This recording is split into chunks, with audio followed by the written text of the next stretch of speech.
What, oh what have I been reading over the past couple of months?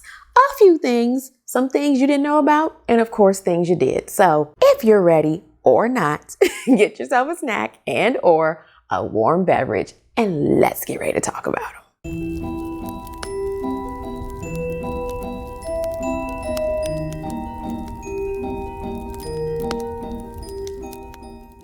Hello. My name is Nakia. Welcome to my channel. So yes, I have lots to catch you up on. I mean, not too much, but you know, some months have passed. It's a little late, but so much has happened with the holidays and and end of the year content. I was late getting that stuff out too, but again, I was trying to enjoy the holidays with my family and all that good stuff. You know, it's a new year. I can't believe we're in 2024, but yes, here we are so far, off to a good start. Hope it stays that way. With all these things, I have also gotten a lot of new subscribers lately, and I am just so grateful for each and every one of you. I am thankful for all of the comments. You know I appreciate them. I respond to each and every one of you. There have been a lot more comments lately, so I try to make sure I at least show my appreciation to each and every one of you. I may not be able to respond, but I will show my appreciation because I want you all to know that I see you and I thank you. And I'm looking forward to more growth in 2024. So if you are not subscribed, hit that subscribe button. Check out other things I have on the channel. I am trying to focus more on quality over quantity these days, and I am really happy with the direction that my channel is going in. So you can look forward to more great things from me this year and going forward. With all that being said, I am ready to update you on all the things I have read during the month of November and December. Yes, we got some ground to cover. So there will be Christmas books, like I said, not too many, but a few. Because if you saw my winter TBR video, I will link it here. I talked about how I didn't really want to read a lot of Christmas books. So we just have some Christmas children's books. You know, I will have timestamps so you can skip if you want. But without further ado, let's get on into these books. Now, in case you are new here, the way I do my recent reads and or wrap-ups is that I start with my DNFs and then move all the way up to my highest rated books of the time that I was away. I also will sprinkle in my children's books, as I said. So first up, DNFs, and a drum roll, I have none.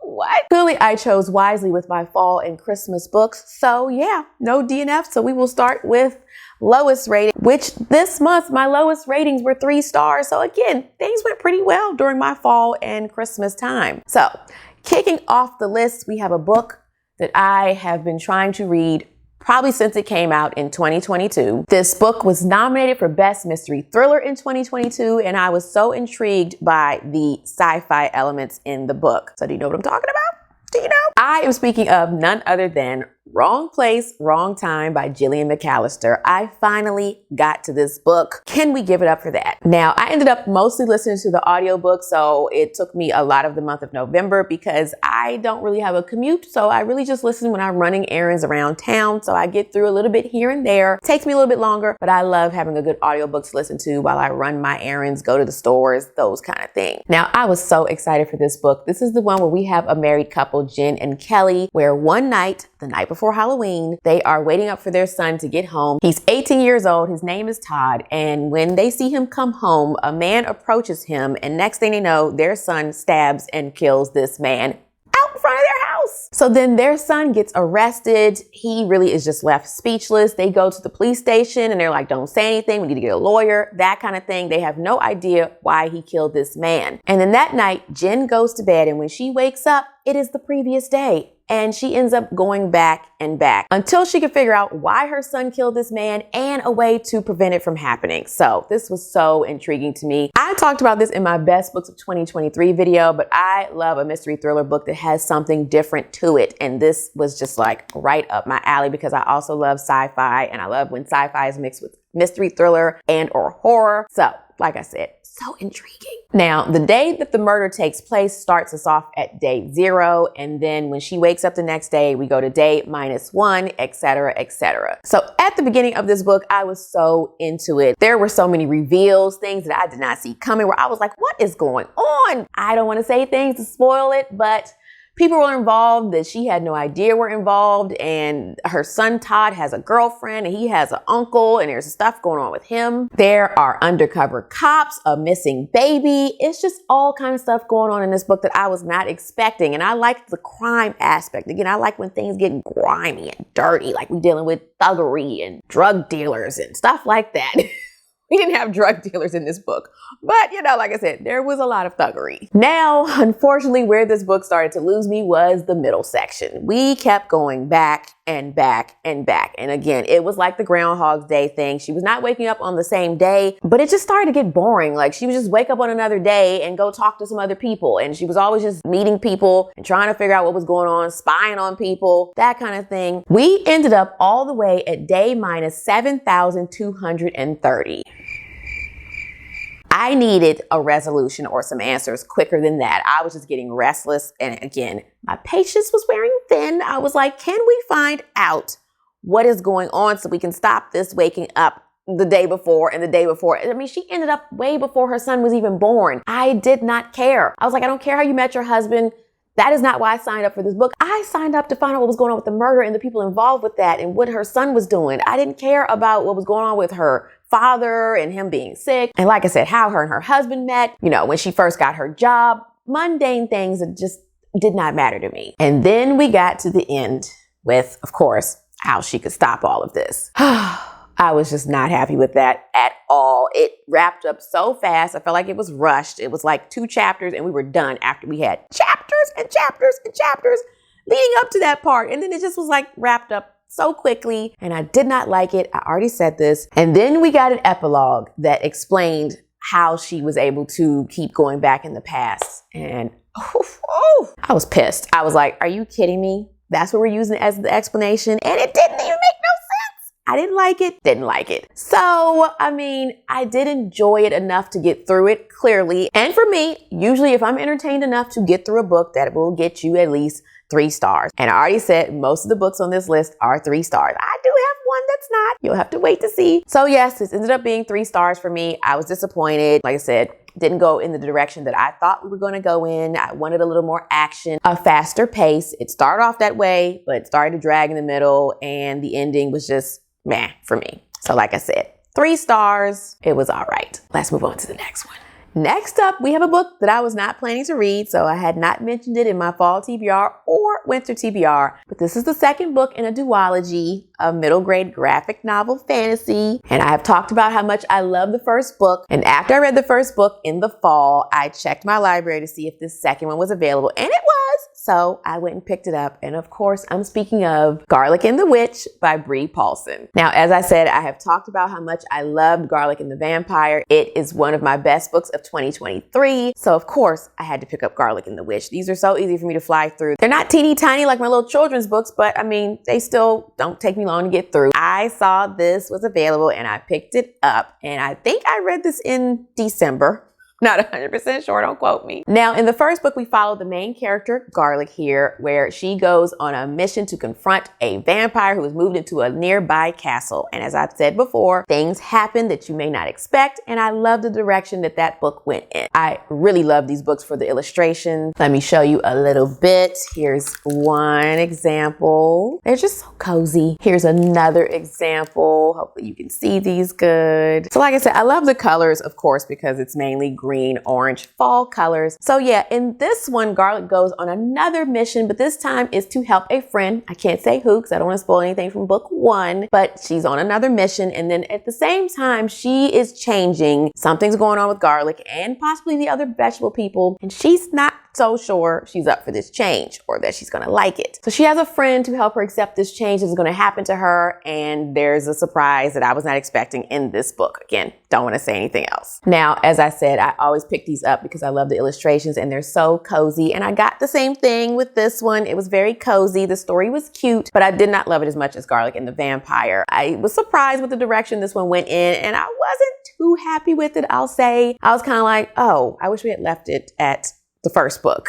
So yeah, I'm not quite sure why we got a sequel. This one was still cute and I adored the illustrations. As I said, it was comfy, cozy, but nothing like Garlic and the Vampire. Like I said, this was 3 stars for me. Enjoyable, but not the same. Let's move on. While we're on the subject of comfy, cozy books, let's just take a little intermission and talk about the children's books that I read during the holiday time and fall. So the first one I read during the fall in the month of November, I don't think I talked about this, but this one got added to my list. I found it recently through Mike Berenstain. He's the son of Stan and Jan Berenstain. He's taken over the books because they've passed. So I found this one, The Berenstain Bears' Sick Days. And now that it's getting colder outside, of course, we're dealing with people getting cold and sick and stuff like that. So I just felt like being in the mood to read this book. And I'm going to fly through these quickly because there's not a lot to say and I don't really rate my children's books. I just talk about how I felt when I was reading them. This one was fine. Sister Bear gets sick one day. Mama Bear has to take care of her and everything else in the household. You know, the typical trope of the mom having to do everything. Papa Bear's away at work. Basically, at the end of the story, Mama Bear gets sick and Papa Bear ends up taking care of her and the house. You know,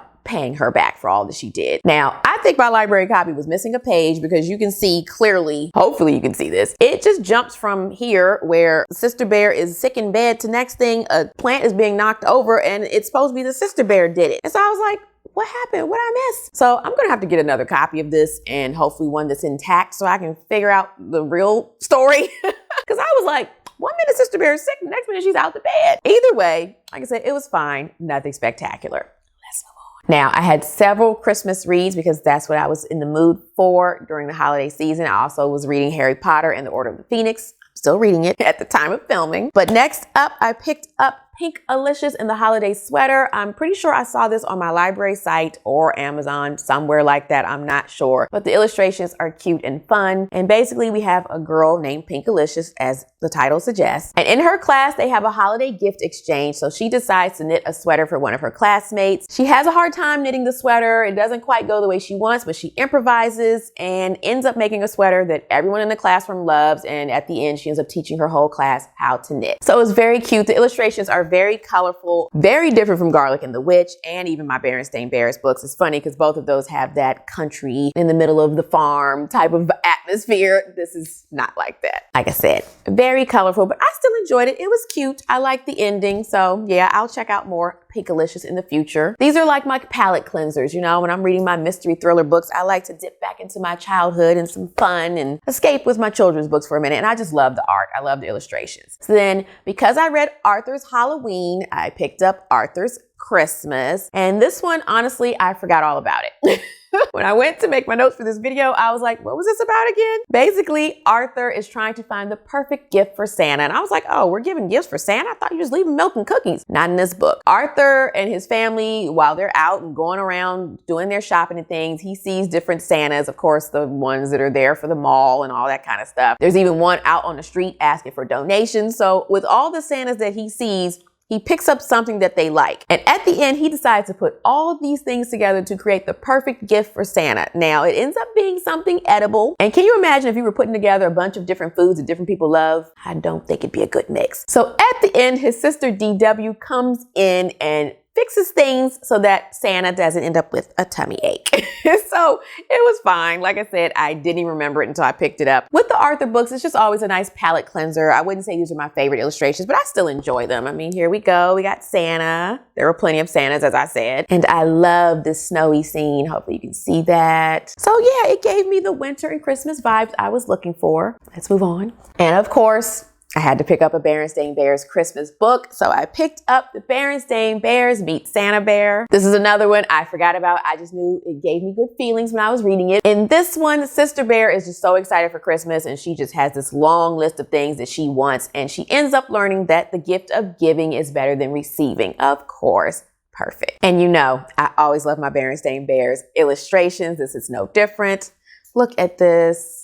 Oh, so cute, so cozy. We got them going out shopping. So yes, again, great Christmas vibes. Always great with my Berenstain Bears. But now let's move on to my last and favorite children's book that I read over Christmas. When my mother saw this book, she was like, oh, that is so cute. So it was. Now this one, I'm not sure how I found it, but I'm so glad I did. I will need a physical copy of this to revisit this every year. I was just giving this to any child that you know. It was just so cute and I love the illustrations. This one is The 12 Hours of Christmas by Jen Bailey. Look at this. Oh, you have no idea. Now, I read this on Christmas Eve morning because I knew on Christmas morning I was not going to have time. And this just brought so much joy for my day to get ready for all my Christmas Eve things I had to do. In the story, we basically follow this little girl on Christmas Day and all that she goes through with getting gifts and spending time with her family. And she also gets this cute little tuxedo cat. If you don't know, I have a tuxedo cat. This cat reminds me of my cat, Daisy. And this cat is always just running around. And it took me like through half of the book to realize that you had to try to spot the cat in different parts of the book. And I went back and was looking around trying to find the cat. And that just brought me so much joy. I was in there tickled. I was like, oh, there she is. Oh, there she is. And of course, let me just show you some of the illustrations by B. Jackson. You can already see here, but just, we have this one here when Nana comes. Look at this. Oh, we also have Gramps here to visit. And like I said, this book was just so much about family and enjoying your time with your loved ones during the holidays. Like I said, so cute. I highly recommend this. I mean, this is one where it rhymes because it's basically the 12 days of Christmas with changing it to hours. And like I said, different things that the author put in. I just thought it was so cute. I already said, cannot recommend this one enough. If I were rating it, it'd be 5 stars, clearly.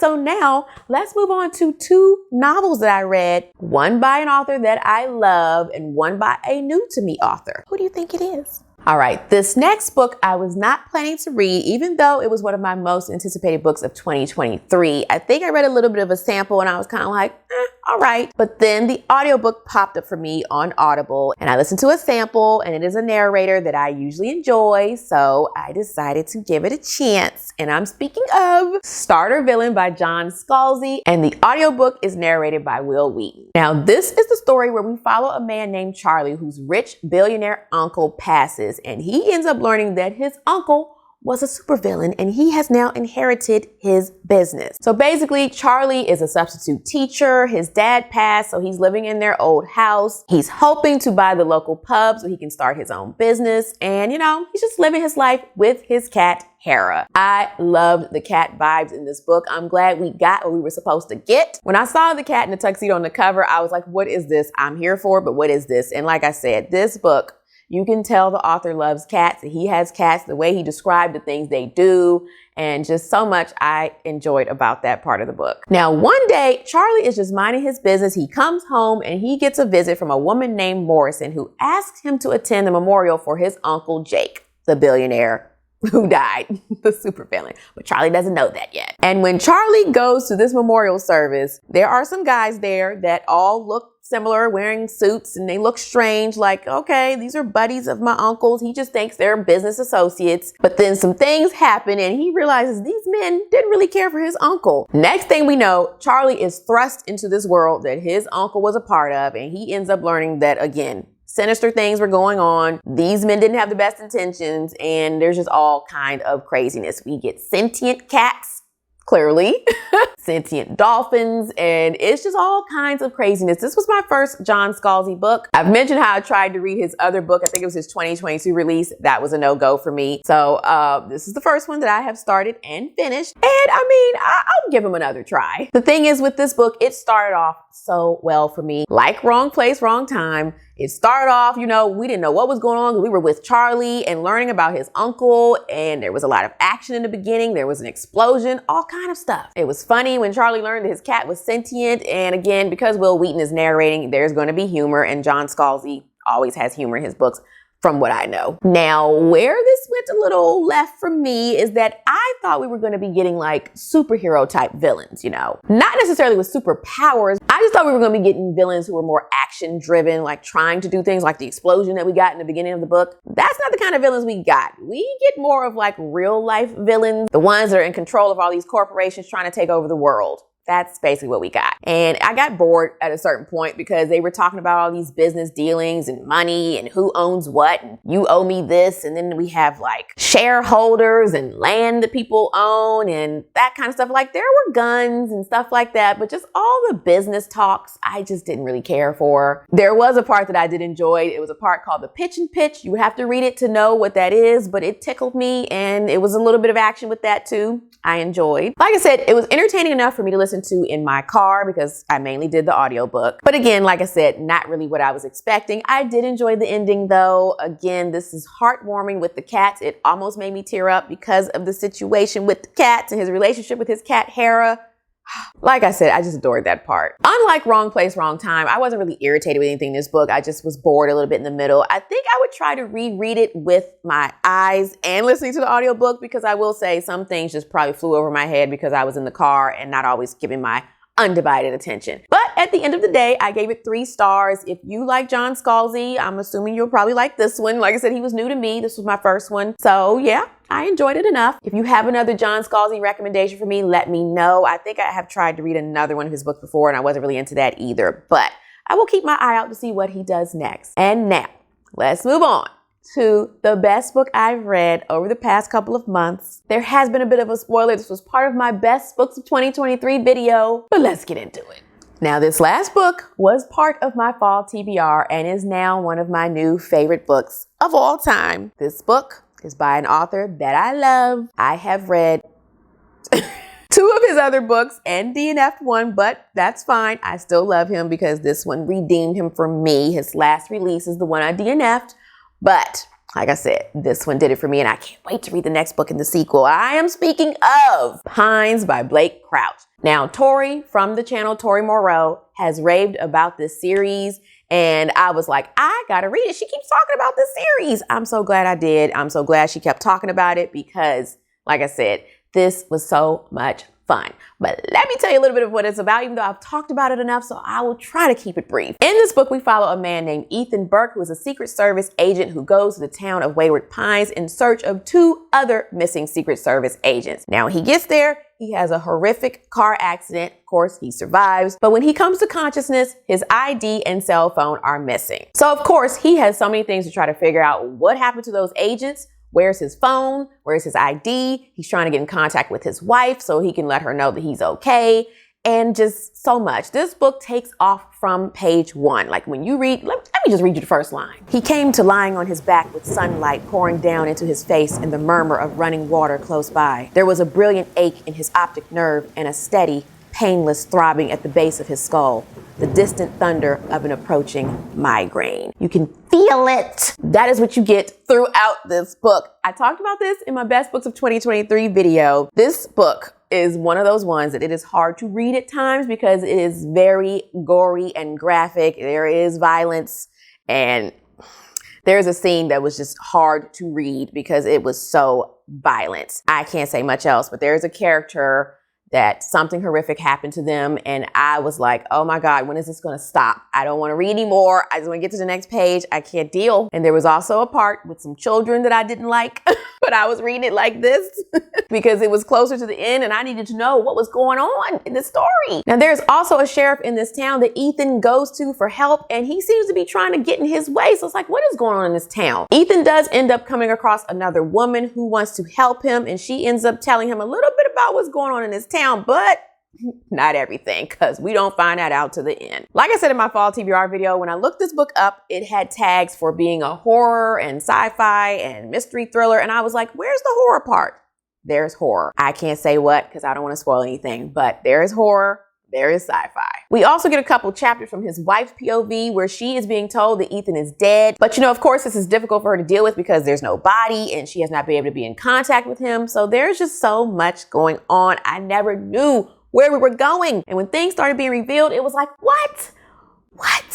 What is going on? Like I said, when you get to the very end, and you find out what is going on in this town, it is not what I thought. I will say that. Unlike the show Lost, if you ever watched that, we do get answers. And when this book leaves off, we are set up for the next book, which I cannot wait to read. I believe the next one is called Wayward. There's even a sneak peek for that book at the end of this one, and I'm ready. I'm ready to see where else we're going with this. What else happens with Ethan Burke? I know there are 3 books in this series, and as I said, I plan to read them all. As I said, I love this book so much. I gave it 4.5 stars, rounding it up to 5. I already said this is one of my best books of 2023. I only took off a 0.5 star because there was a chapter that went on a little too long for me. Ethan was on the run and it was mainly just descriptions. There was no dialogue and it just kept going on and on. So I started to skim a little bit because I was like, can someone else come along so we can get some dialogue in here? It just was a lot. So other than that though, I loved everything about this book. Like I said, look up trigger warnings because there's some things in here that may be hard to read. Things that were hard for me, but I pushed through and I'm glad I did because like I said, when we got to the end, that just took this book up for me. I was definitely happy with the direction that this went in. So as I said, I think this is now my favorite Blake Crouch book. I wonder after I read the next 2 in the series, will one of those bump this down on the list? I will have to go back and read some of his backlist because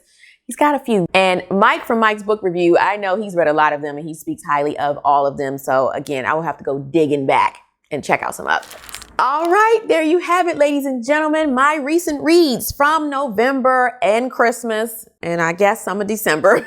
I'm still working on some things from December as well, but I think I had a pretty good time. I really enjoyed my Christmas reads. They got me in the Christmas spirit. As I said, my children's illustrated books were just perfect for that time. And I'm so glad that I waited to do my best books of the year video until the very end of December because Pines wouldn't have made it on that list. And I knew when I was reading it, it needed to be part of that list. So I was like, I got to finish it first so I could do my list. So if you haven't seen my best books of the year and most disappointing books of 2023, I will have them linked below, as well as all the books I just discussed. And as always, ways you can support my channel will be linked below as well. And for an emoji to let me know that you made it this far in the video and or show me some love, let's go with some kind of forest, trees emoji, whatever comes to mind for you for the book Pines. Blue, whatever, I'll take them. I love when you all surprise me. That is one of my favorite things. So I think that is all for this video, my beautiful people. So until next time, snuggle up in your hideaway with a good book